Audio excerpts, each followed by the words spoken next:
Good morning, everybody. Namaskar. I welcome you all on my YouTube channel, Dr.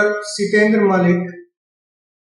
आप लोगों का प्यार और आप लोगों का जो रिस्पॉन्स इस चैनल को मिल रहा है, उसके लिए मैं फिर से आप लोगों का धन्यवाद जो है वो करता हूं और उम्मीद करता हूं कि यही प्यार आगे भी बरकरार रहेगा। और साथ में आपसे एक रिक्वेस्ट जरूर करता हूं कि आपको जो भी वीडियो, जिसका जो भी कंटेंट इस चैनल का अच्छा लगता है, प्लीज आप जो ज्योग्राफी के और स्टूडेंट्स हैं, आपके जो सोशल मीडिया प्लेटफॉर्म है, उनके ऊपर इसको शेयर करिए ताकि एक वाइडर जो रीच है वो मुझे मिल सके।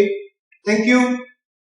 हमारी जो ज्योग्राफिकल थॉट की जो सीरीज चली हुई है, ज्योग्राफिकल थॉट की सीरीज में हमने अभी तक geographical development of geography, ancient classical period से लेके और मॉडर्न जो पीरियड है वहां तक, development of geography in pre historic period, what is geography या नेचर ऑफ ज्योग्राफी, और फिजिकल वर्सेस ह्यूमन ज्योग्राफी का जो डायक्टोमी है, इनके बारे में डिस्कस किया है। और आज इस वीडियो में हम डिस्कस करने जा रहे हैं एक बहुत इंपॉर्टेंट ज्योग्राफी का topic, place of geography among sciences and classification of knowledge. देखिए, ज्योग्राफी की अगर शुरू से आप देखेंगे तो जितने भी ज्योग्राफर्स रहे हैं, इवन अप टू रिटर और उसके बाद के भी कुछ ज्योग्राफर्स जो है वो रहे हैं, they were not basically trained geographers. उनके किसी की ट्रेनिंग मैथमेटिक्स की, फिजिक्स की, लॉजिक की, हिस्ट्री की, अलग अलग फील्ड में ट्रेन होने के बाद they start their career in the field of geography. और इसीलिए जो ज्योग्राफी की आइडेंटिटी को लेके जो क्राइसिस है वो बहुत बार इसकी हिस्ट्री में हमें देखने को मिलता है। उसी क्राइसिस को क्लैरिफाई करने के लिए और ज्योग्राफी का जो प्लेस है साइंसेस में, उसको एंश्योर करने के लिए आज का ये डिस्कशन है, जिसमें हम पहले बात करेंगे नॉलेज की, क्या होता है, फिर हम बात करेंगे नॉलेज के क्लासिफिकेशन की, अलग अलग या कौन कौन सी कैटेगरीज में नॉलेज को हम क्लासिफाई कर सकते हैं, और फिर हम बात करेंगे कि place of geography among sciences. So before we start our discussion on classification of knowledge, I request you all कि यदि आपने अभी तक इस चैनल को सब्सक्राइब ना किया हो तो नीचे दिए गए सब्सक्राइब के बटन को, अगर वो लाल रंग में है तो उसको प्रेस कर दीजिए, अगर सब्सक्राइब लिखा हुआ है उसको प्रेस कर दीजिए और बेल आइकन को प्रेस करिए ताकि हर एक वीडियो का जो लेटेस्ट नोटिफिकेशन है वो आप लोगों तक पहुंचता रहे। Thank you. Let's start our discussion on classification of knowledge without any delay. If we have to understand the classification of knowledge, the first step that is required is to understand what is knowledge. ज्ञान क्या है, इसको समझना जो है वो बहुत जरूरी हो जाता है। And if we talk about knowledge, knowledge is what? Knowledge is some type of expertise. Knowledge is some type of skill. Expertise or skill which is required to a human being, जो एक आदमी को चाहिए, किस लिए? To understand a subject theoretically or practically. That is called knowledge. देखिए, कोई भी एक आदमी है, आप किसी से मिलते हैं, बहुत प्रभावित होते हैं उसकी बातों को सुन के और कहते हैं इसको बहुत ज्ञान है। वो ज्ञान क्या है? वो उसका एक्सपर्टाइज है। वो ज्ञान क्या है? वो उसकी स्किल। आप किसी मिस्त्री से मिलते हैं, कहते हैं बहुत स्किल्ड आदमी है, इसको ये हर एक चीज को ठीक कर सकता है। वो क्या है? That is basically knowledge. किस चीज का नॉलेज? वो थ्योरेटिकल भी हो सकता है, वो प्रैक्टिकल भी हो सकता है। किसी भी चीज को, किसी भी सब्जेक्ट को, किसी भी फिनोमिना को थ्योरेटिकली या प्रैक्टिकली समझने के लिए, उसको एक्सप्लेन करने के लिए आपको जिस एक्सपर्टाइज की, आपको जिस स्किल की जरूरत होती है, उसी एक्सपर्टाइज और उसी स्किल को हम नाम देते हैं नॉलेज का। कई सारे टाइप का होता है नॉलेज। जैसे एक बात करें पर्सनल नॉलेज। पर्सनल नॉलेज आपका अपना नॉलेज है, आपने अपने लेवल पे उसको गेन किया है, आपके अपने बारे में है। प्रोपोजिशनल नॉलेज, ये किसी की पोजीशन के बारे में बात करता है। About knowledge about different things, अलग अलग चीजों के बारे में नॉलेज। किन चीजों के बारे में नॉलेज? कोई भी फिनोमिना है, human phenomena, physical phenomena, biotic phenomena, abiotic phenomena, कोई भी फिनोमिना, उसके बारे में नॉलेज। एक प्रोसीजरल नॉलेज होता है, कोई भी काम करने के लिए आपको जिस ज्ञान की जरूरत होती है, कोई भी टास्क को परफॉर्म करने के लिए आपको जिसकी जरूरत होती है। आपको स्पेस में सैटेलाइट लॉन्च करना है, आपको एरोडायनेमिक्स की समझ होना जरूरी है। आपको कोविड की वैक्सीन इजाद करनी है, तो आपको जो वायरस है और वायरस की जो फंक्शनिंग है और उसके जो एनाटॉमी है और उसका जो बिहेवियर है, उसकी जो जूनोलॉजी है, उसकी समझ होना जरूरी है। That is called procedural knowledge. Personal knowledge की देखिए अगर बात करें तो it is knowledge by self, स्वयं से आता है ये ज्ञान।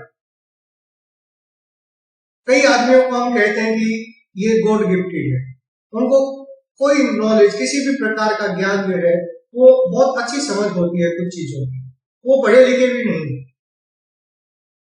उसको हम पर्सनल नॉलेज कहते हैं। नॉलेज बाय सेल्फ, स्वयं के द्वारा अपने बारे में भी ज्ञान प्राप्त कर सकता है वो आदमी, उसको हम पर्सनल नॉलेज की श्रेणी में रखते हैं। प्रोपोजिशनल नॉलेज, अलग अलग चीजों के बारे में नॉलेज, जैसे लॉजिकल नॉलेज एक प्रोपोजिशनल नॉलेज का सब टाइप है। लॉजिकल नॉलेज क्या होता है? जब आप चीजों को रिलेशन में एक्सप्लेन करते हैं, आप एक दूसरे के संबंध में उन चीजों को परिभाषित करते हैं, उनको एक्सप्लेन करते हैं, वो लॉजिकल नॉलेज कहलाता है। किसी लॉजिक के ऊपर बेस्ड है, आपकी जो बात है ना वो ऐसे ही आपने मनगढ़ंत बात नहीं कही है, आप जो बात कह रहे हैं उसको आप सिद्ध कर सकते हैं, वो इंपेरिकली भी प्रूव करी जा सकती है, वो प्रैक्टिकली भी प्रूव करी जा सकती है, किसी भी रूप में आप उसको प्रूव कर सकते हैं, उसको हम कहते हैं लॉजिकल नॉलेज। प्रोपोजिशनल नॉलेज का एक टाइप है। फिर अगर बात करें सिस्टमेटिक नॉलेज, नॉलेज क्या? It is using system of symbols और वर्ड्स, वर्ड्स को यूज करते हुए आप कोई चीज को एक्सप्लेन करते हैं, कुछ सिंबल्स के द्वारा आप चीजों को एक्सप्लेन करते हैं, सिंबॉलिक लैंग्वेज भी होती है, वो सिस्टमेटिक नॉलेज होता है। नॉलेज होता है सिस्टम का, जिसमें बिल्कुल step by step, one by one जो है एक चीज दूसरी चीज से जुड़ी हुई है और उस तरीके से आप उन चीजों को एक्सप्लेन करते हैं, उसको हम सिस्टमेटिक नॉलेज कहते हैं। एक सिमेंटिक नॉलेज होता है, knowledge using the meaning of words. What is geography? आप कहते हैं कि ज्योग्राफी दो वर्ड से मिलकर बना हुआ है, जियो प्लस ग्राफिक। तो जियो का मतलब है अर्थ और ग्राफिक्स का मतलब है डिस्क्रिप्शन ऑफ अर्थ। मींस आप किसी भी वर्ड का लिटरल मीनिंग उसके द्वारा जब आप उन चीजों को एक्सप्लेन करते हैं तो वो कहलाता है semantic knowledge. Empirical knowledge by observation bye senses, आप किसी चीज को ऑब्जर्व करते हैं, आप नदी किनारे गए, वहां पे आपने कुछ चीजों को ऑब्जर्व किया और ऑब्जर्व करने के बाद कुछ एक तथ्यों के आधार पे आप उस चीज को एक्सप्लेन करते हैं, that is called empirical knowledge.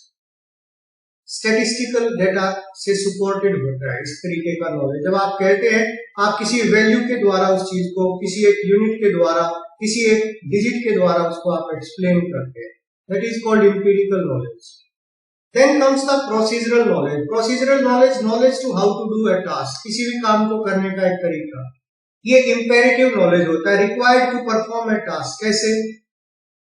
आपको प्रोफाइल ड्रॉ करनी है, सीरियल प्रोफाइल बनानी है, तो सीरियल प्रोफाइल बनाने के लिए स्टेप क्या है? आपको एक टोपो शीट चाहिए, आपको एक ट्रेसिंग पेपर चाहिए, उस पर आप डेलिनेट करेंगे वाटर साइड को, वाटर साइड को कुछ पार्ट्स में डिवाइड कर देंगे, हर एक पार्ट पे पेपर की हेल्प से आप जो है वो मार्किंग डेवलप करेंगे, उस मार्किंग से आप प्रोफाइल ड्रॉ करते हैं। This is called procedural knowledge. किसी भी काम को करने के लिए आपको जिस ज्ञान की जरूरत है, आपको रिलीफ का एनालिसिस करना है, आपको रिवर का हेड टू माउथ एनालिसिस जो है वो प्रेजेंट करना है, तो प्रोसीजर आपको लॉन्गिट्यूडनल प्रोफाइल को एक्सप्लेन करना पड़ेगा, लॉन्गिट्यूडनल प्रोफाइल बनानी पड़ेगी, वो नॉलेज हमारा प्रोसीजरल नॉलेज कहलाता है।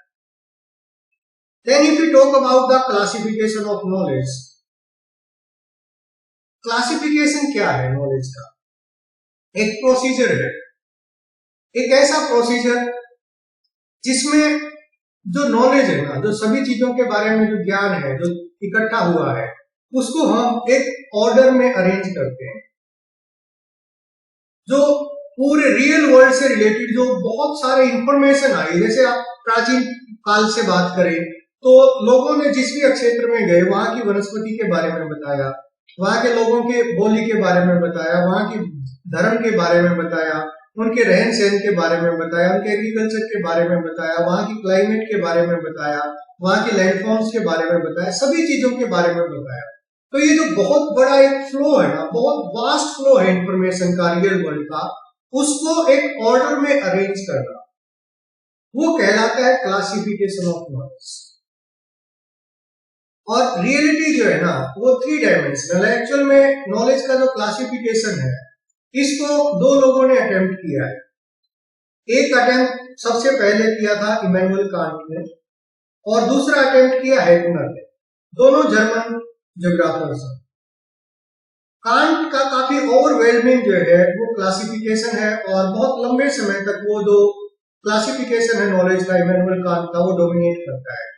लेकिन हैगनर जो है वो भी अपना क्लासिफिकेशन ऑफ नॉलेज प्रेजेंट करते हैं, लेकिन उनका जो क्लासिफिकेशन है वो बहुत हद तक सिमिलर था इमैनुअल कांट से।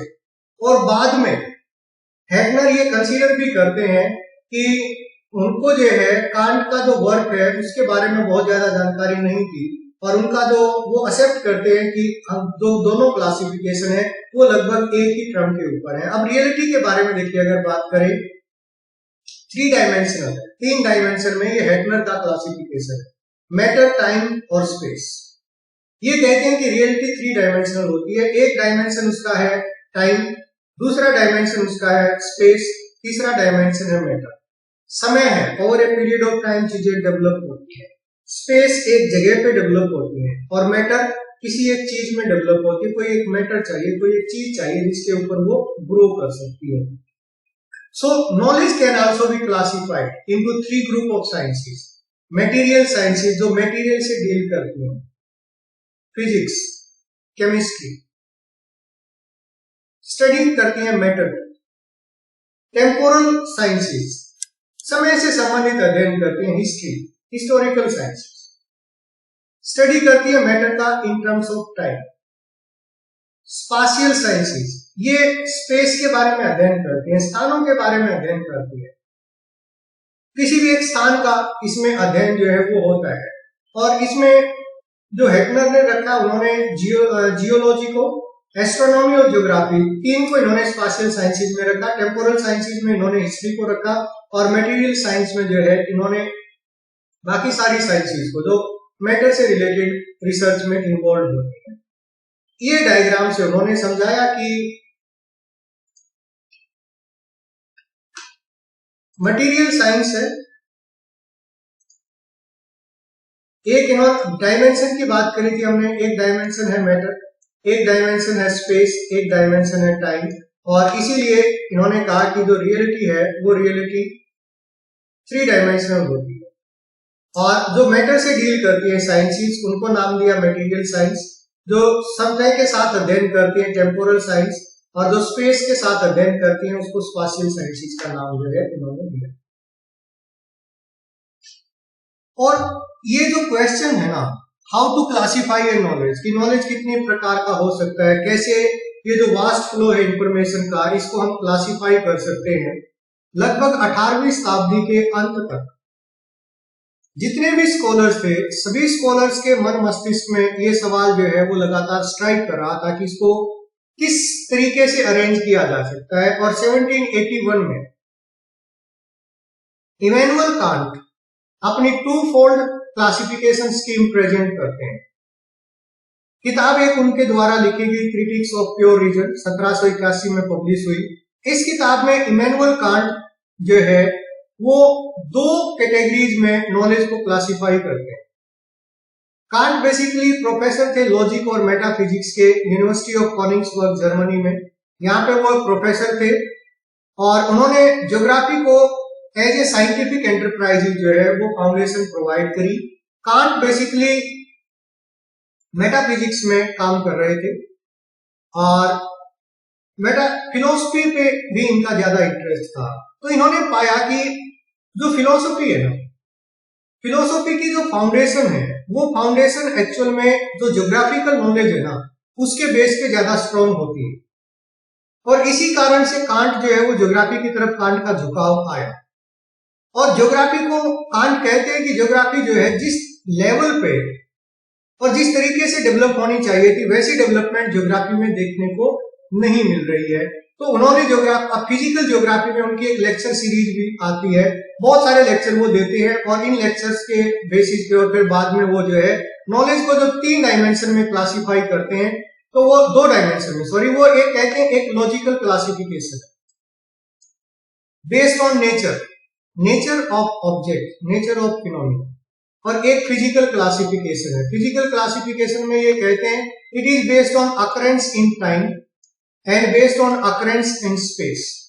समय में और स्थान के में जो घटनाएं घटित होती हैं उसके आधार पर जब आप क्लासिफिकेशन करते हैं नॉलेज का, तो वो फिजिकल क्लासिफिकेशन है। और अगर नेचर ऑफ फिनोमिना के आधार पे आप क्लासिफिकेशन करते हैं तो इमैनुअल कांट कहते हैं वो लॉजिकल क्लासिफिकेशन। लॉजिकल क्लासिफिकेशन में क्या चीजें आती हैं? लॉजिकल क्लासिफिकेशन में ये कहते हैं phenomena is group according to their nature and their inherent characteristics. जो फिनोमिना का जो अरेंजमेंट है ना, वो फिनोमिना का अरेंजमेंट यहां पे उसके नेचर के आधार पे है। पेड़ पौधे बॉटनी, जीव जंतु जूलॉजी, अर्थ सरफेस का matter geology, physical configuration of matter physics, chemical analysis of the matter chemistry. तो ये कहते हैं उनकी जो इनहेरेंट कैरेक्टरिस्टिक्स है उसके आधार पे हम लॉजिकल क्लासिफिकेशन करते हैं। और ये जो सेपरेशन होगा ना साइंसिस का यहाँ पे, it will be based on morphological similarities. Morphological similarities मतलब वो जो मैटर का जो स्टडी कर रहे हैं वो मैटर कैसे बिल्कुल एक तरीके से जो है वो समान है और उसमें उससे अलग तरह का कोई भी मैटर शामिल नहीं। फिजिकल मैटर की स्टडी फिजिक्स है, केमिकल एनालिसिस की स्टडी केमिस्ट्री है। केमिस्ट्री कभी भी फिजिक्स में और फिजिक्स कभी केमिस्ट्री में इंटरफेयर नहीं करते हैं। तो ये कहते हैं लॉजिकल क्लासिफिकेशन में जो सेपरेशन होगा वो मॉर्फोलॉजिकल सिमिलरिटीज के बेस पे होगा और प्रोसेस ऑफ ओरिजिन, उनका उद्गम का जो प्रोसेस है।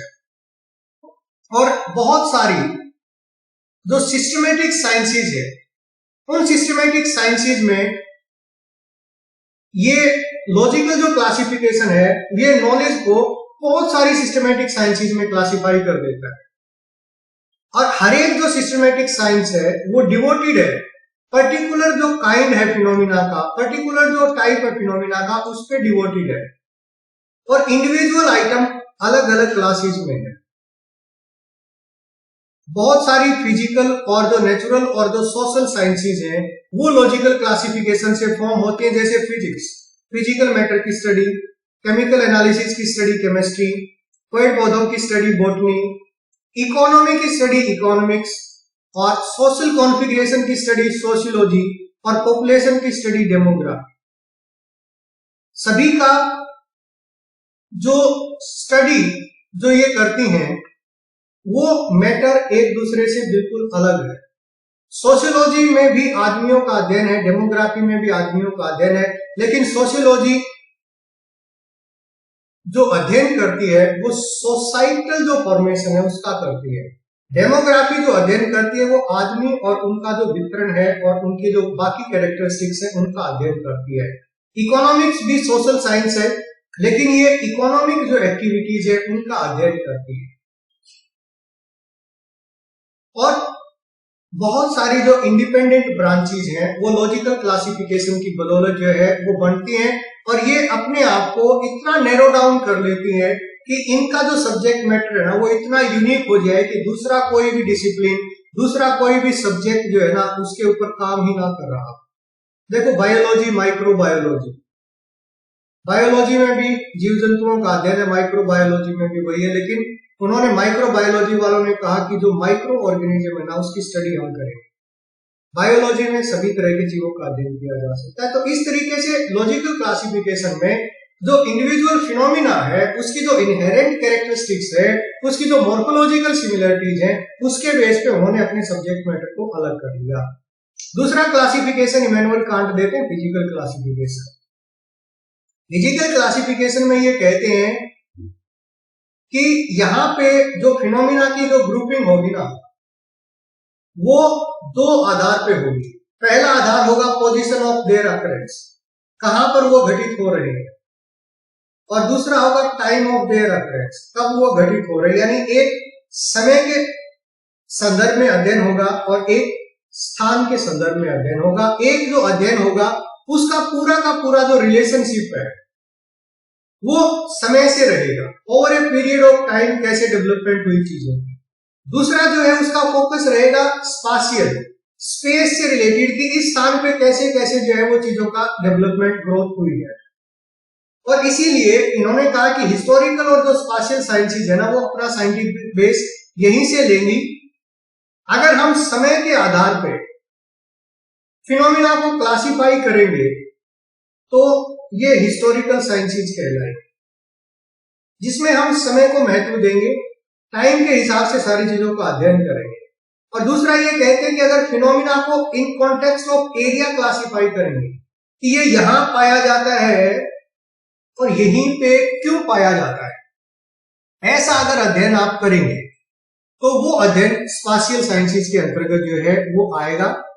और टेम्पोरल जो अरेंजमेंट है फिनोमिना का वो हिस्ट्री को सब्जेक्ट मैटर प्रोवाइड करता है, और जो स्पाशियल अरेंजमेंट है फिनोमिना का अर्थ सरफेस पे वो ज्योग्राफी को सब्जेक्ट मैटर प्रोवाइड करता है। यहां पे देखिए एक बात और जरूर मैं मेंशन कर देता हूं कि जो इमैनुअल कांट है, इमैनुअल कांट के द्वारा जो ज्योग्राफी की बात करेगी, यहां पे एक गड़बड़ ये जरूर करते हैं, एस्ट्रोनॉमी और जियोलॉजी ये दो और भी स्पाशियल साइंसेज हैं, लेकिन इमैनुअल कांट का केवल यही एक क्रिटिसिज्म है इनके क्लासिफिकेशन का कि इन्होंने स्पाशियल साइंस में केवल और केवल ज्योग्राफी को कंसीडर किया था। दो और साइंसेज भी हैं, एस्ट्रोनॉमी भी और जियोलॉजी भी, उसको इन्होंने एक्सक्लूड कर दिया था। तो ये कहते हैं यहाँ पे पर्टिकुलरली कि जो स्पाशियल अरेंजमेंट है ना फिनोमिना का अर्थ सरफेस पे, उसका अध्ययन जो है वो ज्योग्राफी को सब्जेक्ट मैटर प्रोवाइड करेगा। और इस तरीके से हिस्ट्री नैरेटिव हो जाएगी, हिस्ट्री एक नैरेटिव सेट करेगी कि कहां पे चीजें किस प्रकार से होती है, और ज्योग्राफी डिस्क्रिप्टिव हो जाएगी, ज्योग्राफी बताएगी यहाँ पे चीजें इस प्रकार से पाई जाती है। तो ज्योग्राफी वर्णनात्मक हो जाएगी, डिस्क्रिप्टिव हो जाएगी, हिस्ट्री नैरेटिव हो जाएगी। और ये दोनों देखो, इनमें ये एक चीज और भी कहते हैं, ये दोनों इंटीग्रेटेड डिसिप्लिन्स हैं और एक दूसरे से जुड़े हुए हैं। जब आप एक स्थान के बारे में बात करते हैं ना, तो वो स्थान जो आज है उसकी जो डेवलपमेंट आज हुई है वो वहां के पास्ट में होने वाले एविडेंसेस, पास्ट में होने वाले इंसिडेंसेस का एक परिणाम है। तो आप टाइम को, हिस्ट्री को एक्सक्लूड नहीं कर सकते। जब आप आज के संदर्भ में दिल्ली देखिए, दिल्ली आज भारत की राजधानी है, लेकिन दिल्ली तो सेंट्रल पोजीशन में भी नहीं है। लेकिन क्यों है? क्योंकि over a period of time जब से भारत में सभ्यताएं बनती आई, हर एक ने दिल्ली को अपना केंद्र बनाया। तो टाइम को आप एक्सक्लूड नहीं कर सकते। आज जब दिल्ली को एक्सप्लेन करने लगते हैं, आज आपको जो दिखाई दे रहा है ना वो पास्ट में होने वाले इवेंट्स का, पास्ट में होने वाले इंसिडेंसेस का एक रिजल्ट है। और हिस्ट्री में हम क्या, ये इसीलिए ये एक चीज यहां पर और भी आ जाती है, history is the geography of time. अलग अलग समय पे वो स्थान किस किस प्रकार से विकसित हुआ, history is a geography of time and geography is a history of place. तो यहां पे ये इसीलिए कहते हैं कि ये दोनों की दोनों इंटीग्रेटेड है, एक दूसरे से संबंधित है। तो ये क्लासिफिकेशन जो है वो इमैनुअल कांट का है, और इमैनुअल कांट और हेटनर दोनों का जो नॉलेज का क्लासिफिकेशन है उसमें अगर देखा जाए तो इन्होंने ज्योग्राफी को एक स्पाशियल साइंस कहा है, और इन्होंने कहा है ज्योग्राफी जो है it is a study of places. Clear है, there is no doubt. Spatial science, a science that relates, that deals with space, that deals with place। और इसीलिए geography as a chorology, geography as a landscape science, geography as a areal differentiation, ये सारे के सारे concept valid होते हैं। तो geography एक स्पाशियल साइंस है, लेकिन और फिजिकल क्लासिफिकेशन। लेकिन जब हम बात करते हैं ना नेचुरल साइंस और सोशल साइंसेस की, तो ज्योग्राफी का जो स्थान है वो कहां पर आएगा, ये एक एकेडमिक डिस्प्यूट जो है वो का मैटर बन जाता है। और ज्योग्राफी इस तरीके से अगर देखें ना, स्पाशियल साइंस में बहुत इंपॉर्टेंट स्थान रखती है। और कांट ने आदमी और उसके द्वारा किए जाने वाले कार्यों को उसके फिजिकल सराउंडिंग के एसोसिएशन में बताया है कि आदमी जो काम करता है उसका जो परिणाम आता है वो उसकी जो फिजिकल जो सराउंडिंग है उसका परिणाम होता है। और ज्योग्राफी एक इंपिरिकल साइंस होने के नाते एक लॉ फाइंडिंग डिसिप्लिन की श्रेणी में इमैनुअल कांट उसको रखते हैं।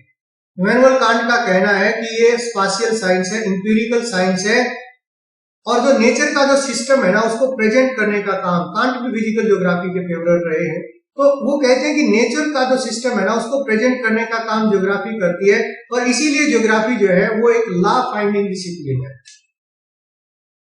ये क्या करती है, ये फिनोमिना की स्टडी करती है जो एक दूसरे के साथ साथ पाया जाता है, और इसीलिए ये कोरोलॉजिकल है। कोरो मीन्स एक प्लेस, एक रीजन, तो कोरोलॉजिकल है। और ये दोनों को इंक्लूड करती है, फिजिकल एलिमेंट्स को भी, कल्चरल एस्पेक्ट्स को भी।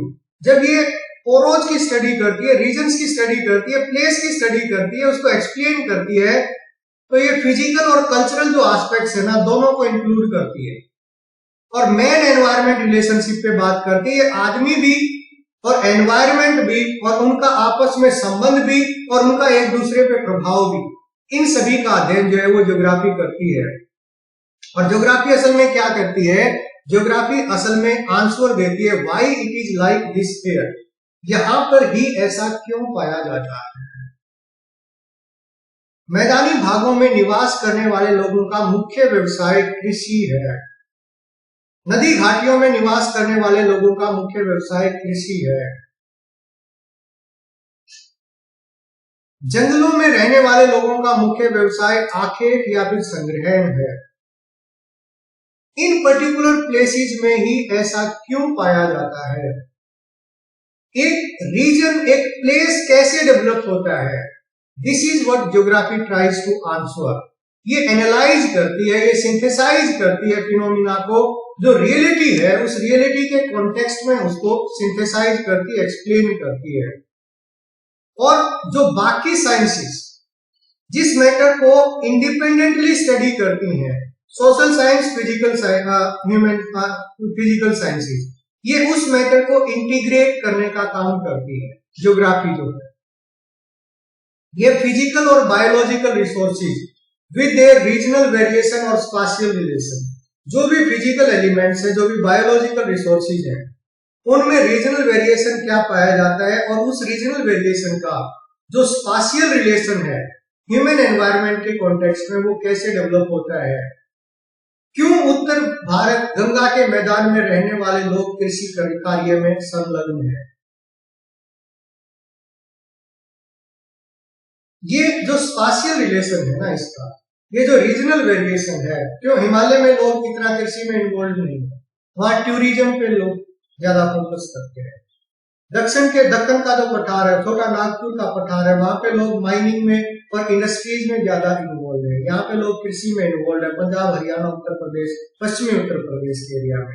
तो ये जो रीजनल वेरिएशन है ना, ये रीजनल वेरिएशन क्यों डेवलप होता है, इसका स्पाशियल रिलेशन क्या है ह्यूमन एनवायरनमेंट के कॉन्टेक्स्ट में, ये एक्सप्लेन करने का काम जो है वो ज्योग्राफी करती है। और फिजिकल और जो ह्यूमन एक्टिविटीज है ना एक पर्टिकुलर प्लेस पे, उस प्लेस के संदर्भ में ही वो ऐसा क्यों करते हैं, इस इंटर रिलेशन का जो अध्ययन है ना, और कैसे वो अध्ययन एक स्पेस को डेवलप कर देता है। एग्रीकल्चरल लैंडस्केप, इंडस्ट्रियल लैंडस्केप, ये कैसे डेवलप हो जाती है, और कैसे फिजिकल और ह्यूमन एक्टिविटीज एक पर्टिकुलर प्लेस पे मिलके इस डायरेक्शन में मूव करती हैं, इसका अध्ययन ज्योग्राफी है। देखिए ज्योग्राफी बाकी साइंसेज से बहुत भिन्न है, एक यूनिक डिसिप्लिन है अपने आप में, ना तो प्योरली फिजिकल साइंस है, ना प्योरली सोशल साइंस है।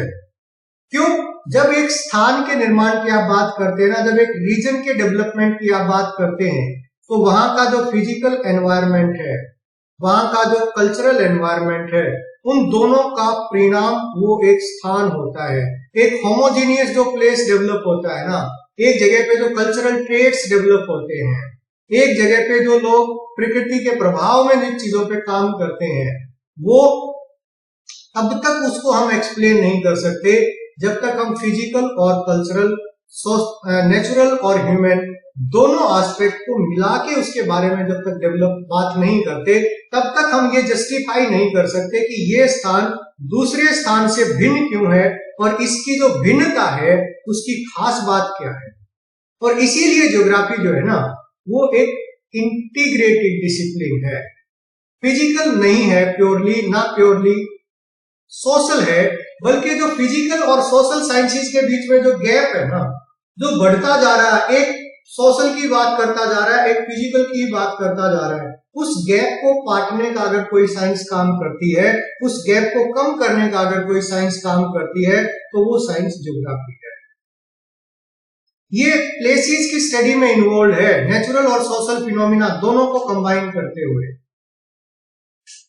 तो ज्योग्राफी के प्लेस की देखिए अगर बात करें तो हम सीधे तौर पे ये कह सकते हैं कि ज्योग्राफी जो है वो ना तो पूर्ण रूप से फिजिकल साइंस है, ना पूर्ण रूप से सोशल साइंस है, क्योंकि हम geography is a study of man environment relationship. तो हम ज्योग्राफी में आदमी और पर्यावरण, नेचुरल और कल्चरल, फिजिकल और ह्यूमन दोनों चीजों के बारे में बात करते हैं। और जो कोर है ज्योग्राफी का, जो असल ज्योग्राफी है वो कोरोलॉजिकल, वो रीजनल ज्योग्राफी है। हम रीजन्स की बात करते हैं कि कैसे एक रीजन का निर्माण होता है, कैसे वो रीजन दूसरे अपने आसपास के रीजन से भिन्न होता है और कैसे वो एक यूनिक आइडेंटिटी को अटेन करता है, और जिसमें फिजिकल साइंसेज और सोशल साइंसेज दोनों के द्वारा अध्ययन किए जाने वाला जो फिनोमिना है उसको हम एक साथ एक प्लेटफॉर्म पे रखे और हम उस रीजन की डिटेल जो एनालिसिस है वो प्रेजेंट करते हैं। तो इसलिए ज्योग्राफी जो है वो अपने आप में एक यूनिक डिसिप्लिन है, ये एक इंटरडिसिप्लिनरी सब्जेक्ट है, ये मैन एनवायरमेंट रिलेशन की स्टडी है, ये एक सिंथेसाइजिंग साइंस है। So this is all about our classification of knowledge and place of geography among sciences. So फिर से मेरा आप लोगों से रिक्वेस्ट कि अगर आप लोगों को ये कंटेंट लेक्चर मेरे अच्छे लगते हैं तो आप प्लीज अपने बाकी साथियों के साथ आपके सोशल मीडिया प्लेटफॉर्म्स पे इनको शेयर जरूर करिए, इस चैनल को सब्सक्राइब करिए, बेल आइकन दबाइए, लाइक करिए, शेयर करिए। Thank you very much.